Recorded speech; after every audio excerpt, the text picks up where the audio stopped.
నేను నీకోసం ఎన్ని వెరైటీలు చేసి పెట్టానో తెలుసా? అవన్నీ నేను వెళ్ళి తీసుకొస్తాను. ఆ తర్వాత తింటూ తింటూ ఇంకా చాలా కబుర్లు చెప్పుకోవచ్చు. నా బంగారు తల్లి.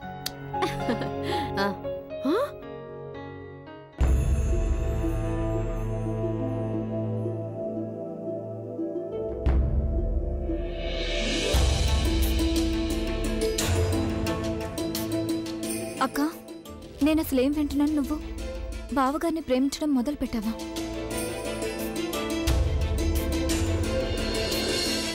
లేదక్క, నువ్వు ఇలా చేయడానికి వీల్లేదు. నువ్వు ఎలా చేయగలవు? ఇంతకు ముందు ఏం జరిగిందో మర్చిపోయావా? ఇంతకు ముందు కూడా సురేష్ అక్క, సురేష్ నిన్ను మోసం చేశాడక్క. అప్పుడు నువ్వు నాకు ప్రామిస్ చేసావు, ఎప్పుడు ఎవరిని ప్రేమించావు, ఎప్పుడు ఎవరి మీద నమ్మకం ఉంచావని. మరి చూడు, నీకు చాలా బాగా తెలుసు కదా ఈ పెళ్లి కేవలం కాంప్రమైజ్ మాత్రమే. అభి బావ గారు నిన్ను ప్రేమించడం లేదు, ఎప్పటికీ ప్రేమించరు. ఎందుకంటే తన జీవితంలో ఆల్రెడీ ఇంకొకరున్నారు. నీకు బాగా తెలుసు కదక్క, ఏ రోజు తనకు అవకాశం వస్తుందో ఆ రోజు తన జీవితంలోంచి నేను గెంటేస్తారు. చూడు, ఆల్రెడీ నేను ఈ గిల్ట్తోనే బతుకుతున్నాను. నువ్వు ఈ బంధంలో నా కారణంగానే ఇరుక్కుపోయావని. కానీ ఆ వ్యక్తి నీకు తగినవాడు కాదు. అలాంటిది నువ్వు అతని విషయాల్లో ఇలా ప్రేమలో పడ్డావంటే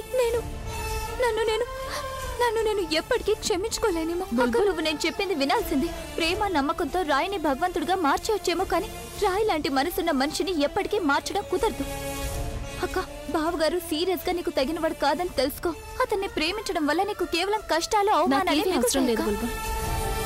ఆయన నన్ను ప్రేమించినా ప్రేమించకపోయినా దానివల్ల నాకు ఎలాంటి నష్టం ఉండదు. నష్టం ఉంటుందక్క, నాకు చాలా నష్టం కలుగుతుంది. మా అక్క సమస్యలో ఉందంటే నాకు నష్టం కలుగుతుందక్క. ఏ దారిలో అయితే అన్ని ముళ్ళున్నాయో నువ్వు ఆ దారిలో ఎందుకు వెళ్తానంటున్నా? చూడు, పొరపాటు ఒక్కసారి జరుగుతుంది. ఒకవేళ మళ్ళీ అదే తప్పు చేస్తూ కూర్చుంటే అది ఫూలిష్నెస్ అవుతుంది. ఇప్పుడు నువ్వు అదే చేస్తున్నావు. మళ్ళీ నీ మనసు విరిగిపోతుంది. నువ్వు బాధపడతావు, అప్సెట్ అవుతావు. ఆ తర్వాత నీ జీవితం. నువ్వు అప్సెట్ అయితే నేను అది చూస్తూ ఉండలేనాక. ప్లీజ్ నా మాట విను. నది ఎంత లోతుందో తెలుసుకోవడం కోసం ఎవరైనా అందులో దిగి చూస్తారా చెప్పు? ప్రేమలో పడితే నష్టపోతామా గెలుస్తామా అని. ఇది తెలుసుకోవడానికి అందరూ ప్రేమించడం మొదలు పెట్టారు కదా. నేను ఇవన్నీ తెలుసుకోవడానికి ప్రేమించలేదు బుల్బుల్. నువ్వు చెప్పిందంతా కరెక్టే, నేను కాదన్నా. బహుశా నేనే తప్పు చేస్తున్నానేమో. ప్రేమించడం తప్పై ఉండొచ్చు. నాకు తెలుసు, నేను మళ్ళీ అదే పని చేస్తున్నాను. మళ్ళీ నేను అదే ముళ్ళ బాటలో వెళ్తున్నానని నాకు బాగా తెలుసు. మళ్ళీ నేను ఎలాంటి మనిషిని ప్రేమిస్తున్నానంటే అతను ఎప్పటికీ నన్ను ప్రేమించలేడు. నేను ఎలాంటి వ్యక్తి కోసం ఎదురు చూస్తున్నానంటే అతను బహుశా ఎప్పటికీ నాకు తోడుగా నిలబడ్డానికి రాకపోవచ్చు. మళ్ళీ నేను ఎలాంటి కిటికీ వైపు చూస్తున్నానంటే అక్కడ ఎదురుగా కిటికీలో ఉన్న వ్యక్తి ఇంకొకరి కోసం ఎదురు చూస్తున్నారు. మళ్ళీ అంతా అలాగే జరుగుతోంది. కానీ బుల్బుల్, నేనేమీ చెయ్యలేకపోతున్నాను. ఎందుకంటే ఈసారి నేను ప్రేమలో పడ్డాను బుల్బుల్. పైగా నేను ఈసారి ఏది ఆలోచించి చేయడం లేదు బుల్బుల్. అన్నీ వాటికవే జరుగుతున్నాయి. ఇప్పుడు నేను ఈ ప్రేమ అనే దారిలో ఎంత ముందుకు వెళ్ళిపోయానంటే ప్రేమించకుండా ఉండటానికి నాకే దారి కనిపించడం లేదు. అలాగని ఆయన నన్ను ప్రేమించాలని నేను కోరుకోవడం లేదు. అలాంటి ఆశ నాకేమీ లేదు. ఆశ లేకపోతే ఎలాంటి బాధ ఉండదు కదా. నేను ఆయన్ని ఎందుకు ప్రేమిస్తున్నానని కూడా నాకు తెలియదు. ప్రేమించడానికి ఎలాంటి కారణం ఉండదని నీకు తెలుసు కదా. ఒకవేళ ఎక్కడైనా కారణం ఉంటే అది అసలు నిజమైన ప్రేమ అవ్వదు. నాకు తెలీదు ఆయన ఎంతవరకు నన్ను ఆయన జీవితంలో ఉండనిస్తారు అని. కానీ ఒకటి మాత్రం చెప్పగలను, ఇక నా మనసులో ఎప్పటికీ ఆయనే ఉంటారు. ముందు ముందు ఏం జరుగుతుందో అది నాకు తెలీదు. కానీ ఇప్పుడు ఏదైతే జరుగుతోందో అది నా జీవితం బుల్బుల్. నేనిక ఆ జీవితాన్ని జీవించాలి. తను ఇక నేను బయలుదేరాలి. You take care of your self. నేను నిన్న తర్వాత కలుస్తాను. అబే, నువ్వు నాకు ఆన్సర్ చేయకుండా ఇక్కడి నుంచి వెళ్ళలేవు. తను నీ ముందే కదా నాన్నమ్మ ఫోన్ వచ్చింది. నాన్నమ్మ కళ్ళజోడు వాళ్ళ ఫ్యామిలీ మెంబర్స్తో మాట్లాడాలంటుంది. ఒకవేళ నాన్నమ్మకి నేను అక్కడ లేనని తెలిసిపోయిందంటే తను చాలా బాధపడుతుంది. తను నాన్నమ్మ మళ్ళీ ఫోన్ చేయడానికి ముందే I have to be there. Understand తను. అబే, ఒకసారి నా మాట వినబి.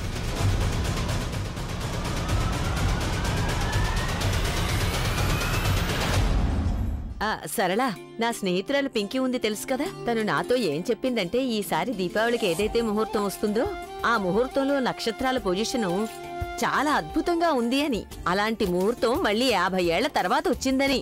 కానీ అత్తయ్య, ప్రజ్ఞ లేకుండా మనం జరుపుకునే మొదటి దీపావళి కూడా ఇదే అవుతుంది కదా అత్తయ్య.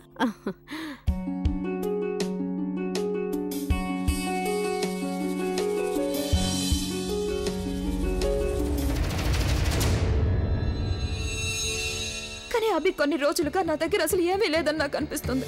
I feel I can't live without you. Please నన్ను పెళ్లి చేసుకో అభి. నాకు సూపర్ మోడల్ అవ్వాలని లేదు అభి. నేను నీకు భార్య కావాలనుకుంటున్నాను. నాన్నమ్మేమో కళ్ళజోడు లేకుండా ఉండలేదు, నేనేమో నాన్నమ్మ లేకుండా ఉండలేను, తను ఏమో నేను లేకుండా ఉండదు. మేమందరం కలిసి ఉండటం కూడా కుదరదు. ఎందుకో తెలీదు. ఒక రాక్ స్టార్ లైఫ్ ఇలాగే ఉంటుందా? బావగారు, మీరు బయట ఎందుకు ఉండిపోయారు? లోపలికి పదండి, అందరూ మీకోసం ఎదురు చూస్తున్నారు. పదండి. నానమ్మా, నేను చూడు ఎవరిని తీసుకొచ్చాను. అరే అభి, బాబు అభి, రా, నీకోసమే ఎదురు చూస్తున్నాం. రండి అభి బాబు, కూర్చోండి. నీకెక్కడ కనిపించారే? పెద్దమ్మ గేట్ దగ్గర కనిపించారు. కూర్చోండి మీ కూర్చోండి. మాటలు దొంగతనంగా వింటున్నారని నాకు అనిపించింది. అదేం లేదు. బహుశా ప్రజ్ఞక్క తన గురించి మనకి కంప్లైంట్ చేస్తుంది అనుకుంటున్నారేమో. కోసిపిచ్చిదానా, తను మనకేమని కంప్లైంట్ ఇస్తుంది? తను ఇక్కడికి వచ్చినప్పటి నుంచి కూడా అభి గురించి ఎంతో గొప్పగా చెప్తోంది. ప్రజ్ఞ నిన్ను ఎంత గొప్పగా పొగుడుతుందంటే బాబు, నీకున్న ఫ్యాన్స్ నీ పాటలు విని ఎంతగానో పొగుడుతూ ఉంటారు. ప్రజ్ఞ అంతకన్నా ఎక్కువగా పొగుడుతోంది. ఎంతైనా అభిబాబు పొగడ్తలకు అర్హుడే కదా, అందుకని ప్రజ్ఞ తన అంతగా పొగుడుతుంది. అవునా ప్రజ్ఞక్క,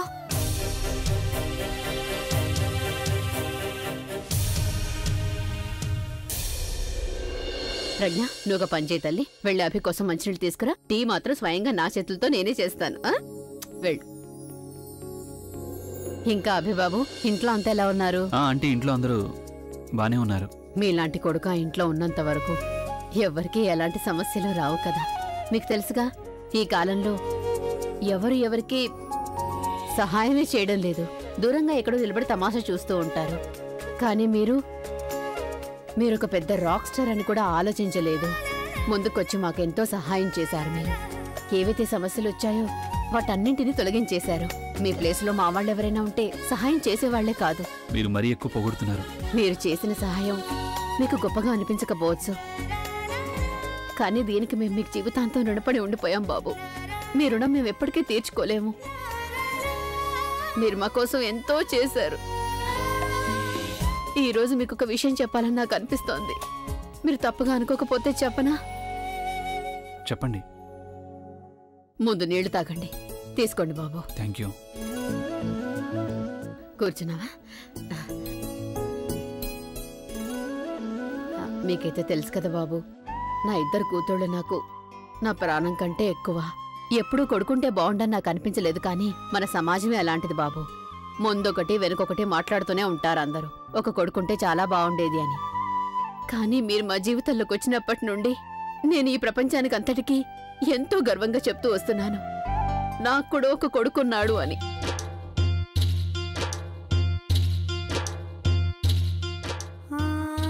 అభి రాక్ స్టార్, నా అల్లుడు. మీకు తెలుసా బాబు, అందరూ మీ పాటలు విని చాలా చాలా సంతోషిస్తుంటారు, కానీ నాకు మాత్రం కళ్ళల్లో నీళ్లు వస్తూ ఉంటాయి బాబు. మీరొక చేత్తో నా కూతురు చెయ్యి అందుకున్నారు, అలాగే మరొక చేత్తో నా కుటుంబాన్ని ఆదుకున్నారు. ఎప్పుడు మాకు ఏ కష్టం వచ్చినా అండగా ఉంటున్నారు. నేను అందరికీ ఈ విషయం గనక చెప్పానంటే అందరూ కుళ్ళుకుంటారు. నాకు మంచి అల్లుడు కావాలని కోరుకుంటే మంచి కొడుకునిచ్చాడా భగవంతుడు. మీరు నా కడుపున పుట్టకపోవచ్చు, కానీ బాబు మీతో అయితే బంధం ఏర్పడింది కదా. మీరు మా కుటుంబం కోసం ఏదైతే చేశారో దాని తర్వాత నేను మిమ్మల్ని నా కొడుకు కంటే ఎక్కువగా అనుకుంటున్నాను బాబు.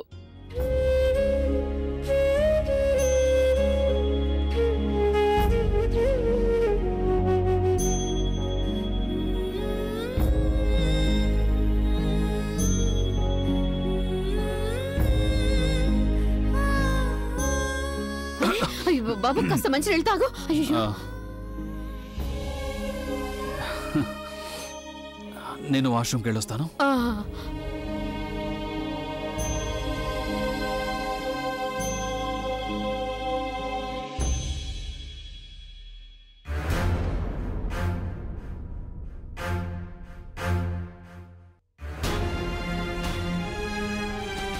నువ్వేం చేస్తున్నావు అభి?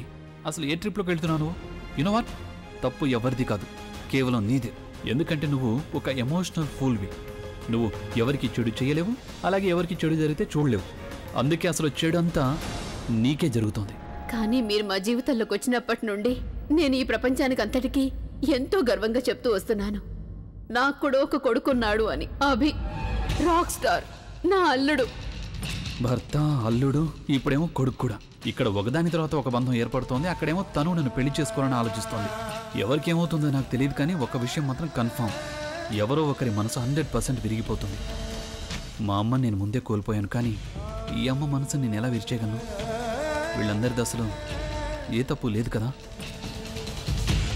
ఏమండి, ఒక్క నిమిషం. ఇప్పుడు ఈ సమస్య ఎక్కడి నుంచి వచ్చింది? ఏమండి, ఏం చేస్తున్నారు? నిద్రపోతున్నాను. ఏంటంటే మీ బాత్రూంలో బెడ్ లేదు కదా, అందుకే ఆలోచిస్తున్నాను. ఫేస్ వాష్ చేసుకుందామని. ఇక నువ్వు వెళ్ళు, నేను ఫేస్ వాష్ చేసుకోవాలి. అయ్యో ఆగండి, ప్రాబ్లం ఉంది. ప్రాబ్లం ఉంది, ఇక్కడ ఫేస్ వాష్ లేదు కదా. నాకు ఇక్కడ ఫేస్ వాష్ దొరికింది, నువ్వు ప్లీజ్ డిస్టర్బ్ చేయకుండా వెళ్ళు. ఫేస్ వాష్ దొరుకుతుంది కానీ నీళ్లు దొరకవు, లోపల నీళ్లు రావడం లేదు. ఏం రావడం లేదు? నీళ్లు. జీళ్ళా? జీళ్లు కాదు, నీళ్లు. నీళ్ళు ఎక్కడ రావడం లేదు? బాత్రూమ్ లోపల రావడం లేదు. బాత్రూంలో నీళ్లు రావట్లేదా?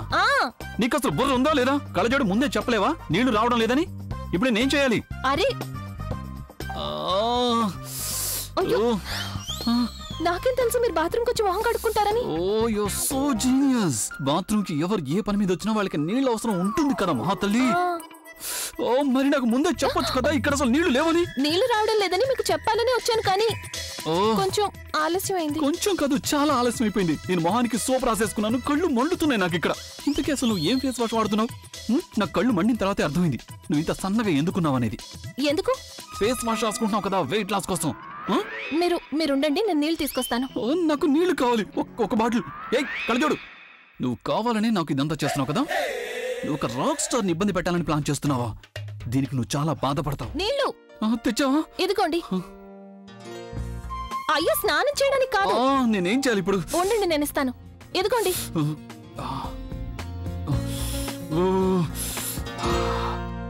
నాకు తెలుసు నువ్వు నన్ను చూసి నవ్వుతుంటుంటావు కదా, ఫోటో తీయాలనిపిస్తుంది కదా, అప్పుడు నువ్వు అందరికీ చూపించొచ్చు కదా.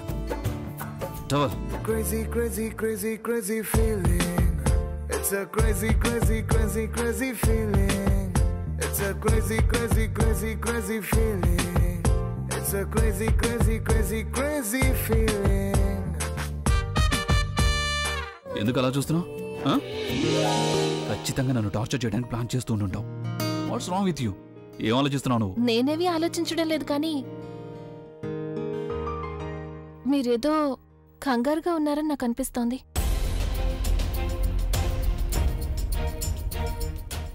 ఒక విషయం ఉంది, కానీ నువ్వు నిజంగా అడుగుతున్నావా లేక ఫార్మాలిటీ కోసం అడుగుతున్నావా? నిజంగా తెలుసుకోవాలని అడిగాను. షో, తను నన్ను పెళ్లి చేసుకుని ప్రపోజ్ చేసింది.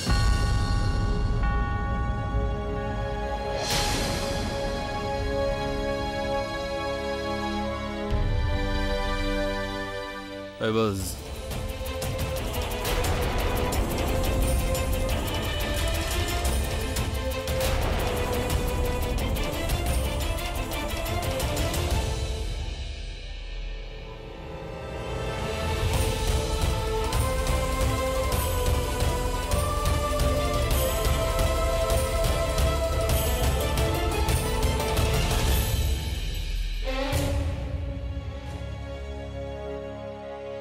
Thank you.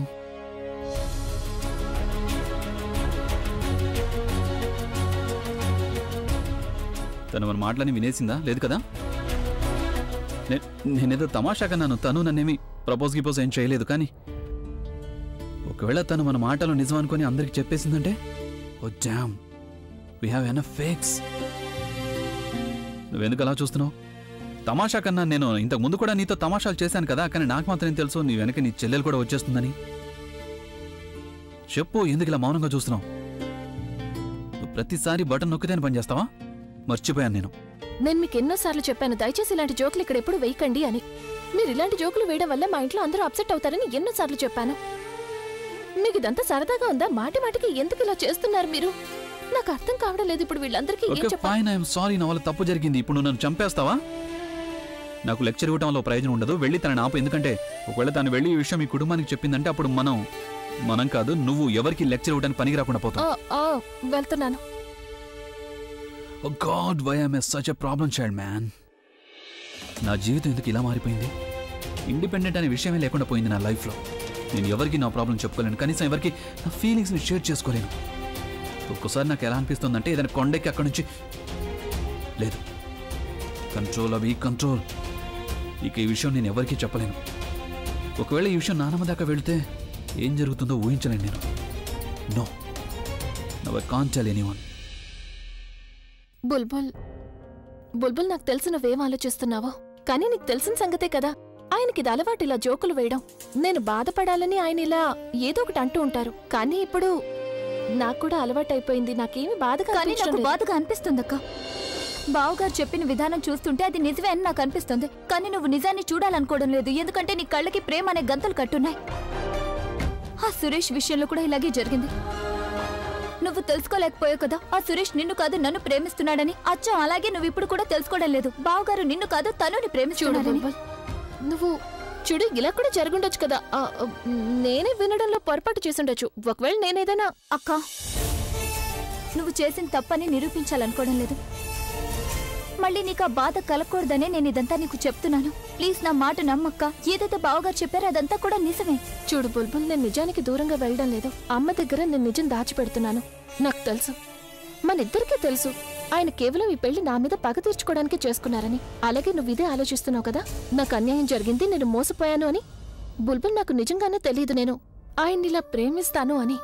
ఆయన గురించి నా ఆలోచన పూర్తిగా మారిపోయింది బుల్బుల్. బుల్బుల్, నేను ఒప్పుకుంటాను, నేను సురేష్ని ప్రేమించి తప్పు చేశాను. కానీ అసలు అది ప్రేమే కాదు. మా ఇద్దరి మధ్య మంచి స్నేహం ఉంది తప్ప ఇంకేమీ లేదు. దాన్ని ప్రేమ అనుకుని నేను పొరపాటు పడ్డాను. కానీ బుల్బుల్, ఇప్పుడు ఆయన విషయంలో అంత వేరుగా ఉంది. బుల్బుల్, నేను ఆయన విషయంలో ఎప్పుడు ఫీల్ అవుతున్నంతగా అసలు ఎప్పుడూ ఫీల్ అవ్వలేదు. బహుశా నేను ఆయన్ని ప్రేమించడం నా తప్పై ఉండొచ్చు, కానీ ఈ తప్పు నేను కావాలనో లేక ఆలోచించో చేయలేదు. అది తెలియకుండా జరిగిపోయింది. బుల్బుల్, నేను నిజం చెప్తున్నాను. ఆయనకి తన చెల్లెల మీదున్న గుడ్డి ప్రేమతో వేరే దారి లేక నన్ను పెళ్లి చేసుకున్నారు. లేకపోతే ఆయన నిజంగానే చాలా మంచి మనిషి. ఆయన కావాలని ఎప్పుడు ఎవరిని బాధపెట్టారు. Really don't believe this. బావగారు చేసిందంత కరెక్ట్ అని ఎందుకు వాదిస్తున్నా? ఏ పగ కోసమైతే ఆయన నిన్ను పెళ్లి చేసుకున్నారో అది న్యాయమైందని నువ్వెందుకు అనుకుంటున్నా? ఎందుకంటే నేను ఆయన్ని ప్రేమిస్తున్నాను బుల్బుల్. బుల్బుల్, ప్రేమలో ఎవరికి ఏ తప్పు కనిపించదంటారు. మనం ప్రేమించిన వ్యక్తి ఎన్ని తప్పులు చేసినా అవి మనకి కనిపించకుండా మాయమవుతాయి. నేనైతే ఆయన భార్యని, అందుకే ఆయన అర్థం చేసుకున్నాను. అలాగే నాకు ఇది కూడా తెలుసు, ఇదంతా కూడా ఒకవైపు నుండే అని. ఆయన ఎప్పటికీ నన్ను అర్థం చేసుకోరు, ఎప్పటికీ నన్ను ప్రేమించలేరు. ఆయనకి నా విషయంలో ఎలాంటి కమిట్మెంట్ లేదు, కానీ నాకుంది బుల్బుల్. ఒకవేళ ఇలా చేయడం నా తప్పైతే ఈ తప్పు చేయడానికి నేను సిద్ధంగా ఉన్నాను. నా జీవితంలో సంతోషం అనే పదవే లేదనుకున్నాను, కానీ ఇప్పుడు నేను చాలా సంతోషంగా ఉన్నాను. మొత్తం అంతా క్లియర్గా కనిపిస్తోంది. నాకు మొత్తం అంతా క్లియర్గా ఉంది.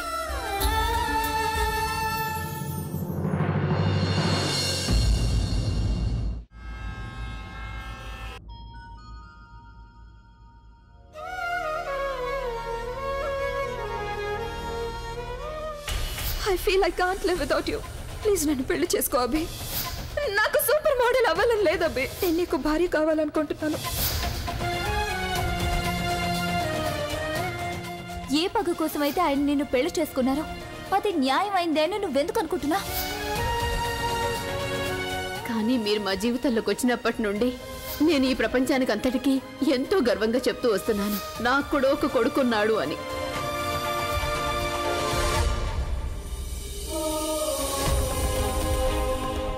ఈయనెందుకు ఇంత టెన్షన్గా ఉన్నారు?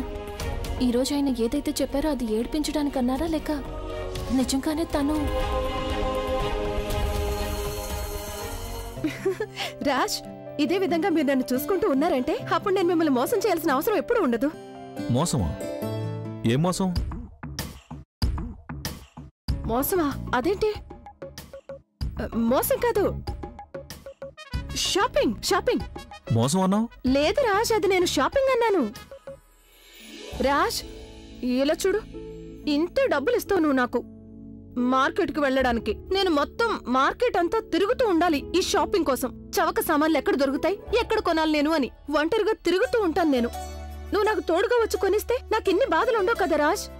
అలా చూడు, ఆ చెప్పులు చాలా బాగున్నాయి కదా రాజ్, నాకు ఒకటి కొనివచ్చు కదా. ఇప్పటికే ఇంట్లో 3 జతలు చెప్పులున్నాయి కదా, మళ్ళీ ఇంకోటి ఎందుకు ఇప్పుడు? డబ్బులు వేస్ట్ చేస్తావు. సరే కొనొద్దులే. సరే సరే, ఏం కావాలో తీసుకో, మొహం అలా పెట్టద్దు. నిజంగానా? పద అయితే.